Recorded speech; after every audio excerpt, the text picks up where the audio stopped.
Chapter 3. Chase Ambrose. I recognize the school. Not because I remember it, it's just that Mom drove me by here a few times over the last couple of weeks to make sure I'd be sort of familiar with the place. It's called Hiawassee Middle School, and it turns out I'm the star of just about every team they have. Or ex-star. Until further notice, I'm on the disabled list. I get this information from my mother on the drive to my first day of 8th grade. It's just the two of us now, since Johnny's back at college.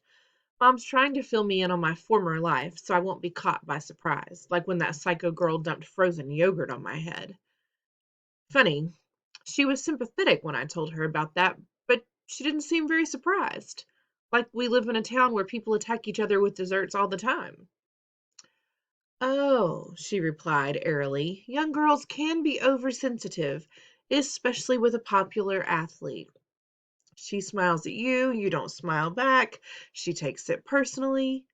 But I did smile. She's the one who didn't. She went straight for the yogurt. She rolled her eyes. What do you want me to say, honey? I don't even know who this mystery yogurt bomber is. But here's the thing. I think she did know. Or at least she could make a pretty good guess. Why would she hold that back?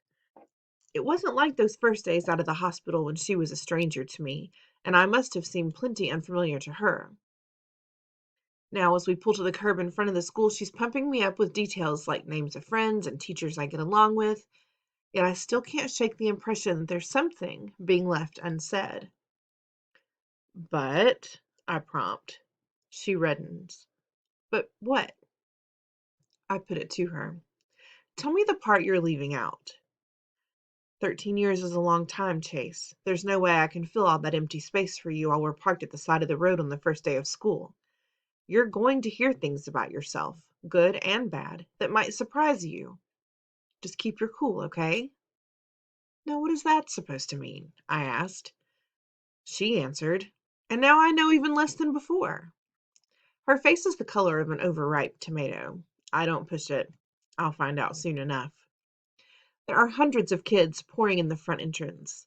Everybody seems to know everybody else. Backslaps and high fives fly everywhere.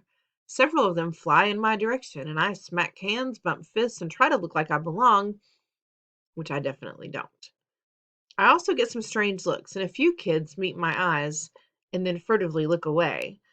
I'm guessing this has something to do with the scrape on my face and my immobilized arm and shoulder. Mom warned me that a lot of people probably heard about my accident, but nobody knows the amnesia part. I have to get ready to explain that to a lot of friends who can't figure out why I don't recognize them.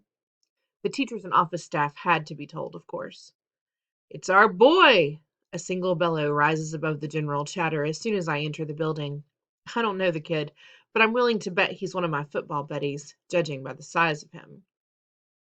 From out of the hubbub in the foyer, guys who are almost as big are converging on me, slapping me and calling me their boy. Guys, not the shoulder. My mind is reeling. How am I going to explain to this welcoming crowd that I haven't got the faintest idea who any of them are? I start to feel a little dizzy. Chase! Two more football players elbow their way to my side. To my surprise, I actually recognize this pair. They're the guys from the pumpkin smashing photo on my phone. Mom pointed them out in my lacrosse team photo as Aaron and Bear. Apparently, they're my best friends. Dude, good to have you back, barks Aaron, the taller of the two. In person, he has the closest thing to a full beard I've ever seen on a middle schooler. We tried to come by, but your mom said you were on bed rest. Yeah, I can't believe you're here, chimes one of the other guys. Didn't you jump off the clock tower on the village green? Bear whaps him hard across the face. He jumped off his roof, moron. If he jumped off the clock tower, he'd be dead. And he didn't jump, he fell. Who'd be stupid enough to jump off a roof? Aaron adds. Well, this was pretty stupid too, I admit. A little taken aback by that full face smash and the fact that the kid on the receiving end didn't seem to mind it. I can't remember what I was thinking. In fact, you guys, to be honest, the slappy cuts me off. But you're going to be healed up in time for football season, right? You'll be ready for our first game? The doctor says no. It's my shoulder, but mostly it's the concussion. I can't risk taking a headshot so soon after the accident. A howl of protest greets this announcement.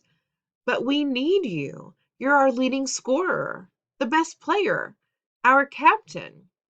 Cut it out, you guys, Aaron orders. Injuries are a part of the game. We all know that. To me, he adds, listen, man, we have to talk to you. He heads out of the foyer to an inner atrium with hallways leading off of it. We have no problem navigating the dense crowd. My two best friends just push people out of the way. Most kids see the three of us and clear out on their own. They lead me to a bench along the wall. Are these seats taken? I ask a youngish boy, maybe a sixth grader. Before he can answer, Bear rumbles, they are now. The kid scrambles down the hall, propelled by a hefty shove. I sit down with my fellow pumpkin smashers. Before they can say anything, I burst out with, Aaron, Bear. Their names are unfamiliar on my tongue, like I've never spoken them before. I've got something to tell you. When I fell off that roof, I got more than a concussion and a sprained shoulder. I got amnesia, too.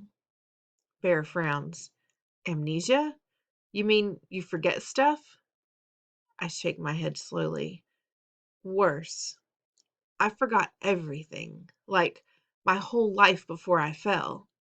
I motion around us. The school, these people, all new to me. I wouldn't even know you guys except your pictures are on my phone. As it is, I don't remember anything about us. I know we're friends because my mother said so, but everything we did together, that's gone. I catch them eyeing each other like they don't believe me. Makes me mad until I consider how I would react if a longtime friend told me the same thing. Here I am, the kid they've known all their lives. I look the same, talk the same, and I'm telling them that all our history is completely wiped out. I don't blame them for thinking I'm a joke. I'm joking. It is a joke, just not a funny one. I speak again. It's not just you guys. Think how it feels to see some random stranger instead of your own mother, your brother, your dad.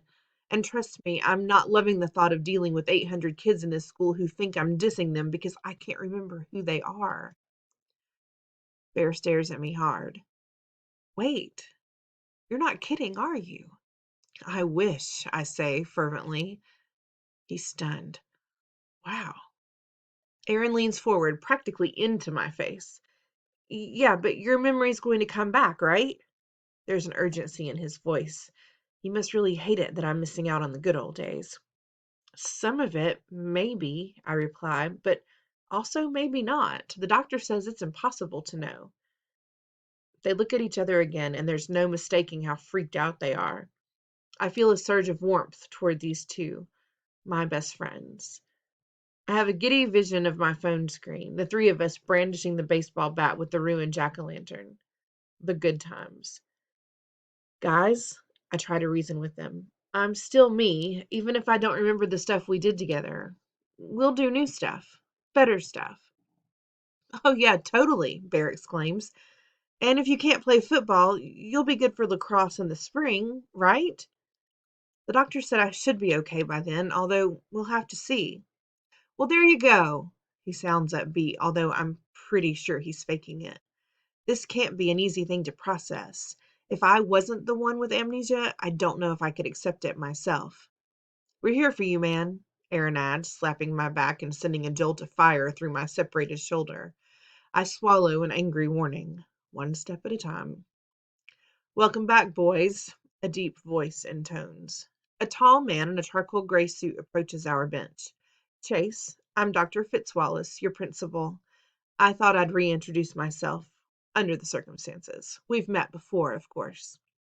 A strangled, you can say that again, comes from Bear. The principal silences him with a single look through steel-rimmed glasses. Chase, come with me. Let's have a little chat. My friends are already slouching off down the hall, so I follow the principal into his office. On the wall are two large framed photographs, and I'm surprised when I identify one of them. It's on my wall, too, part of a newspaper clipping about our football championship last year. It's me, helmet pushed onto the back of my head, hoisting the trophy.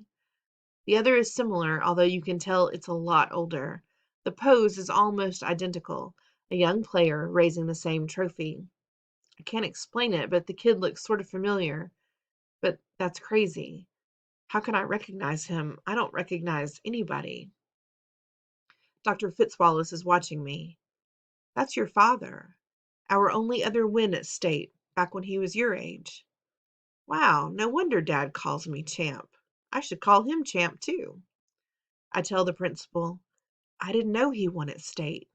I mean, I'm sure I knew at some point. That's exactly what I'd like to talk to you about. Have a seat, Chase. Dr. Fitzwallace waves me into a chair. I have to confess, this is a first for me. I've never had a student suffer amnesia before. It must be very upsetting for you, even a little frightening. It's pretty weird, I admit. Not remembering anybody, it's like I'm surrounded by all these people, but I'm still alone. The principal sits down behind his desk.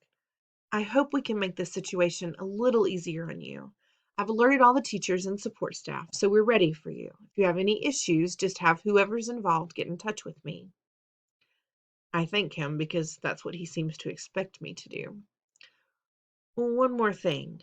He leans back in his chair when he speaks again, it's slowly and carefully, as if he's trying to get his words exactly right. This is an awful thing that's happened to you, but it's also presenting you with a rare opportunity. You have the chance to rebuild yourself from the ground up, to make a completely fresh start.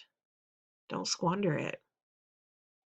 I'm sure you're not feeling very lucky, but there are millions of people who would give anything to stand where you stand right now, in front of a completely blank canvas. I stare back at my principal. What is he talking about? I'm struggling to discover the person I was, and he wants me to change? What was so wrong about the old me that now I have to be somebody else?